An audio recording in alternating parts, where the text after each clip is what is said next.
What's up, guys? Let's go over the brand new seasons mechanic for season 2 and go over basically how the newer vampiric powers work. So there's going to be a few things that I want to go over at the start of this video, and then I'll show you guys every single power. So the first thing that I do want to go over is how the system actually works. So in season 1, we would have the sockets inside of our jewelry.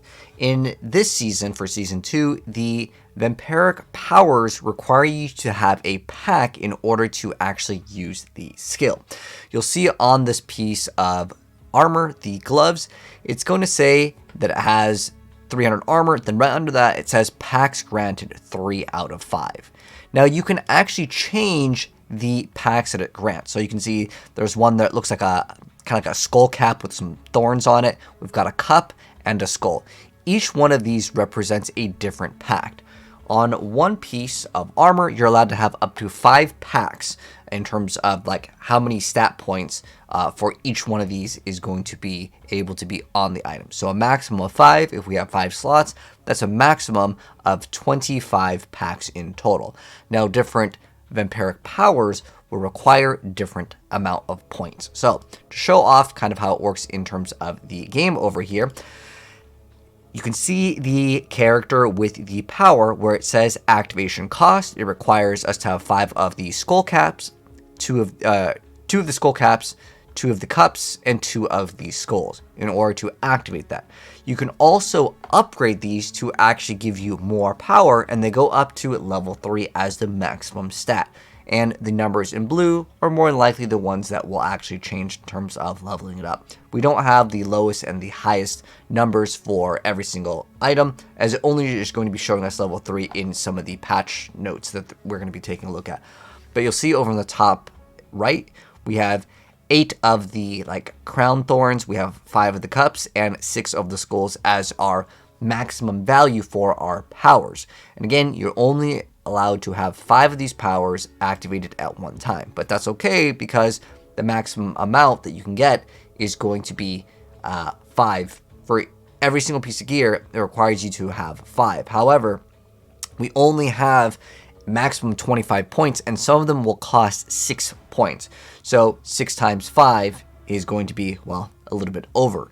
So you're not going to be able to throw in every single one of the major powers, which we'll get into.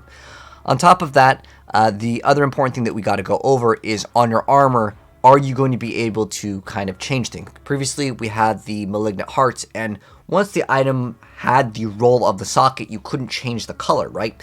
Now, this time around, we will be able to completely change it. So, what it comes down to is the item may drop, and you'll see that the item has some of these packs already granted on it. If it's not what your character needs, you're going to be using the cleansing acid, so it removes all of the packs. And then on top of that, there is the pack of ferocity. So each one of these has its own thing. We have ferocity, divinity, and eternity in terms of the names. But all it really comes down to is you have to match the little icon in order to match what skill is going to be able to be activated. So you can see you can cleanse everything, and then you could just keep on throwing on multiple packs of ferocity if you need to get like 5 ferocity on that piece of gear. So in terms of it being kind of challenging and adding another layer to how hard it is to get the item, I don't think it's going to be that big of a deal. Unless these packs and these cleansing acids are incredibly rare, you should more than likely be able to craft exactly what you want in the game. Again, these are kind of unknown areas here, as well, the season isn't out yet, so we can't really test that. But just wanted to go ahead and give you guys that info at the start. So what are the powers now that we kind of know how the rules of the powers work? So, starting right off, let's go over all of the powers. So, again, there's going to be minor ones, and there are going to be major ones. The majors always use 6 packed points, and certain ones will require 6 divinity, or some of them will require 3 divinity, 3 eternity. Again, these correspond to the little symbols.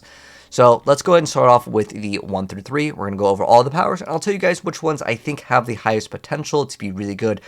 As far as I can tell right now, there's only one that's going to be insanely powerful, and it's only really utilized on the druid. But let's go over all of the effects, and maybe we can make a tier list after we go over the effects. So starting right off, the minor vampiric powers. So we have Anticipation. It just requires 1 Divinity. Now it says 1 through 3, but as you upgrade the numbers, these are all showing, by the way, at level 3. So it could be, let's say, 10%, and then it goes to 15, and then it goes to 20. So Anticipation requires 1 Divinity, and it says that your ultimate skills grant 20% cooldown reduction. Your ultimate skills gain 12% increased damage for each nearby enemy affected by your damage over time effects. Next up, we got Coven's Fang, which requires 2 Divinity. It says your Conjuration, Companion, Minion, and Bat Familiar attacks deal 52% increased damage to crowd-controlled enemies. Lucky Hit, Conjuration, Companion, Minion, and Bat Familiar have up to a 30% chance to inflict Vampiric Curse when hitting enemies. Next up, we have Domination, which requires 1 Ferocity. It says you deal 24% increased damage to enemies who are stunned, immobilized, frozen, or feared. If they are also injured and not an elite, it will instantly kill them. Next up, we have Feed the Coven. It has a Lucky Hit, Conjuration, Companion, Minion, and Bat Familiar attacks have a 60% chance to restore 10 primary resource to you and increase your damage by 10%. So I think this one actually has some potential for builds that may need some resource. Next up, we have the Hectic, which makes so for every 5 basic skills you cast, 1 of your active cooldowns is reduced by 2 seconds. This one actually has a lot of potential, as there's going to be another one that gives you a massive amount of extra attack speed for your basic skills, which could be, in theory, good for, let's say, a Lunging Strike Barbarian, or if you are playing a Arc Lash Sorceress. So there is kind of some build-enabling ones here, but this one could be pretty big, as Sorceress definitely wants to benefit off of cooldown reduction. And then we have Hemomancy, which requires 3 Eternity. It says your attacks deal 80% of your maximum life as physical damage to nearby enemies. This can only occur once every 4 seconds. You heal for 1% of your maximum life for each enemy damaged this way. Just as a heads up, for these bonus damages, a lot of times, again, the season isn't out, I understand that. Any sort of bonus, it activates to deal a set amount of numerical damage.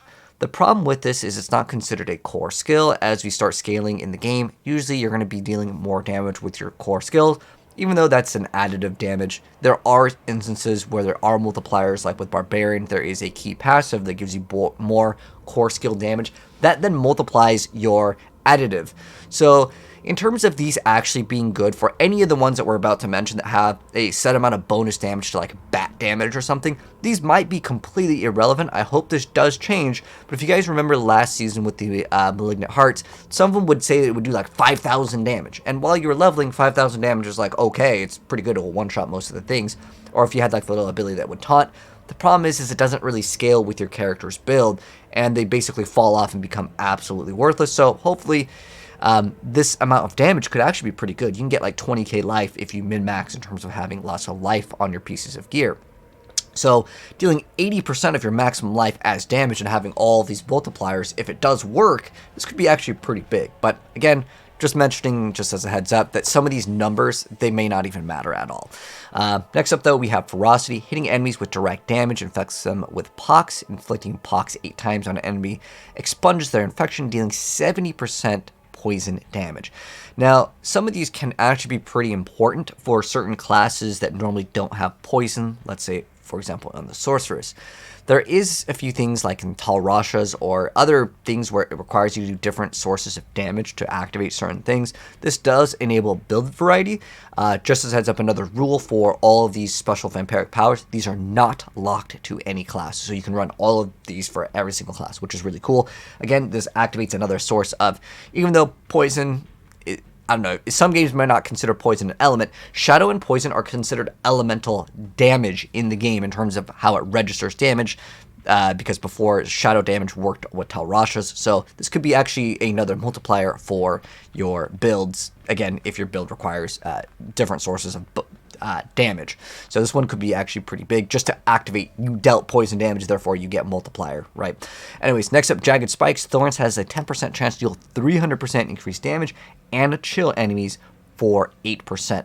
Now this could actually have a little bit of potential, especially if you have the Thorns AoE.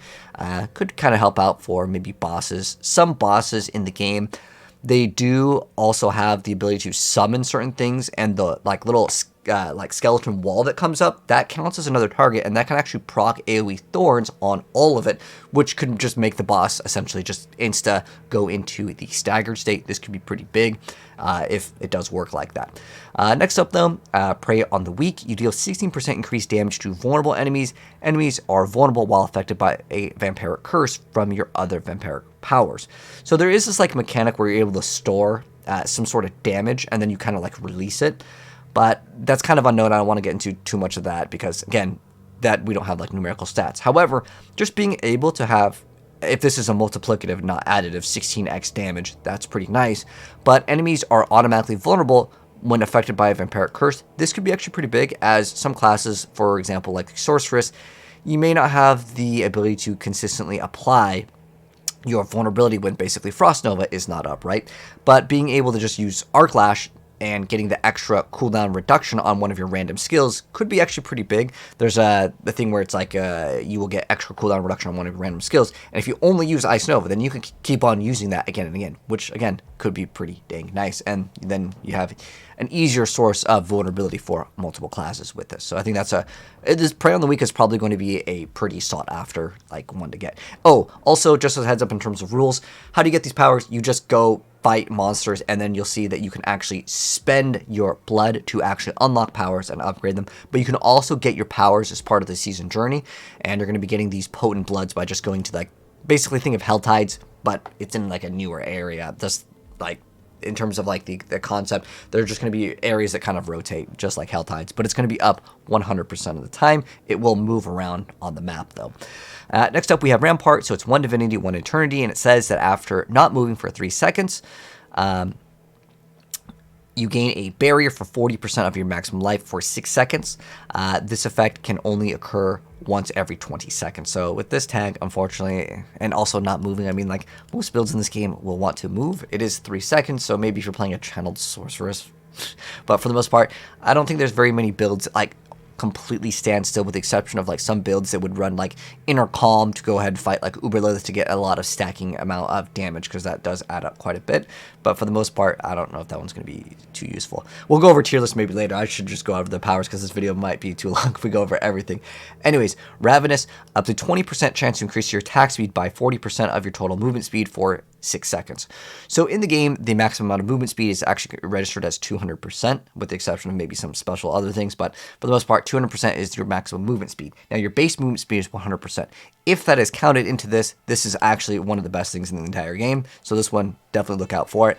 And there's no cooldown on this. It is a lucky hit chance, though, but again, if you're attacking super fast, which you can do with basic attacks with another build, like Arc Lash and Lunging Strike, this could actually be pretty good as well. Next up, this is where the one that becomes insanely powerful. This is for Druid. So, well, technically any class can run it, but it is actually insane on Druid. So you gain 1% damage reduction for each 2% of life that you're missing. So if you've ever seen a low life Bulwark Druid, it's quite insane. They get so much damage reduction, and in theory, if let's say you are at 10% HP or under, you get 45% damage reduction at 90% missing life. So that is pretty massive, and considering it only costs 2 of your Eternity points, this is pretty good. So Bulwark Druids are going to be insanely overtuned with an extra 45% damage reduction. There's very few things that will give you that amount on top of already what they have with like damage reduction while you are injured. Getting another 45 is just going to be pretty crazy. Next up, we have the Sanguine Brace. So this requires a Divinity and an Eternity. When you kill an enemy, fortify for 6% of your base life. When you have more fortified than half of your maximum life, you gain 8% critical strike chance. For only 1 point into Eternity and Divinity, I think this is pretty solid for certain builds and just need to reach that break point. There are lots of classes in the game like Sorceress and Barbarian, which you can actually hit 100%. There are a few different ways with like Rogue that require you to knock down a target that's inflicted by poison or any of these other conditions, or when you activate a trap you get extra crit, so it could really help out just get an extra 8 crit for like that small amount, so that's okay. Next up, we have Terror, which requires a Ferocity, Divinity, and Eternity. When struck, you have a 14% chance to fear nearby enemies and slow them by 80% for 2 seconds. You're guaranteed critically strike enemies who are feared. So just this part over here is like okay, in terms of it being able to fear enemies when you are struck. But I'm just looking at this. You have 100% critically strike chance to enemies who are feared. You can actually run the unique item, the Butchers, and actually gain a huge chance to actually fear. So I actually was using it in PvP, and no joke, the Butchers is actually pretty solid in PvP, as long as they don't have perma unstoppable. So Terror actually has some potential here. Undying, it requires 1 eternity. It says casting skills heal you for 3% life. So I'm not sure if it registers casting as in like a spell in the game, but I think most things in the game would be considered just skills. So I'm not sure if this is anytime you just activate something, you just gain 3% life and you get to double it. If you mix in the Undying with the Resilience, I think this is going to be a pretty nasty little combo for survivability for those builds that do need it. And then on top of that, these are going to be the major powers. So those were the minor powers. Let's go for the major ones. So these require 6 points each, no matter what. Some of them require different ones. Anyways, so we have a Cursed Touch. We have a lucky hit chance to inflict Vampiric Curse on the enemies, which again can apply that vulnerability, so that's pretty good. And the enemies with the Vampiric Curse have a 15% chance to spread to surrounding enemies. Cursed Souls deal 200% increased damage. So this is a mechanic where you're able to kind of store. I don't know if they actually like explain it in here. There's literally only one thing in the whole thing that talks about these. I don't know if it actually shows off any of them, but it has a mechanic where you are able to like basically power up your you collect these souls and then you unleash them all at once. They show it basically one-shotting most of the things, but again, sometimes they kind of hype up things for gameplay. I'm not sure if that's going to actually one-shot things because, again, when we look at a lot of the skills that don't have the multiplier of, let's say, core skills or in that specific category or cutthroat, you know, there's a lot of things where it may not have extra huge bonus damage for the end game. But anyways, next up we have Bathe in Blood. So this one is going to make it so while channeling a skill, you form a pool of blood beneath you. While channeling a skill in a pool, your channeled skills deal 40% increased damage and you gain 30% damage reduction. A pool can only form once every 8 seconds. My thought process with this is instantly, okay, Whirlwind Barbarian is going to get a massive amount of damage reduction and massive amount of damage. And you could hold your Whirlwind for 8 seconds. That shouldn't be too much of a problem in the majority of Barbarian builds. So this one, Bathe in Blood, could actually be a very, very good one for a Whirlwind Barb. There is a channeled build with Sorceress, but let's be honest, no one's really playing it. So that is an option though. But because you're going to want to move, the only class that I feel like is going to be like potentially meta with Bathe in Blood is Barbarian. Next up though, we have Blood Boil, which requires 6 eternity. It says when your core skills overpower an enemy, you spawn 3 volatile blood drops. Collecting a volatile blood drops causes it to explode, dealing 60% physical damage around you every 20 seconds. Your next skills is guaranteed to overpower. A lot of classes just simply don't have overpower. Maybe potentially with Druid, with like a pulverized build, or even Necromancer with any of the Blood Novas. You could maybe mix that in and have some extra damage. But again, most of the stuff where it says like you deal damage, it didn't scale properly. Even in the aspects category, it does just 0 damage when you're in World Tier 4, right? Anyways, next up, Call Familiar. Casting a Mastery, Weapon Mastery, Macabre, Wrath, or Imbuement skill calls a bat ally to attack nearby enemies, dealing 80% of physical damage with a 30% chance to stun.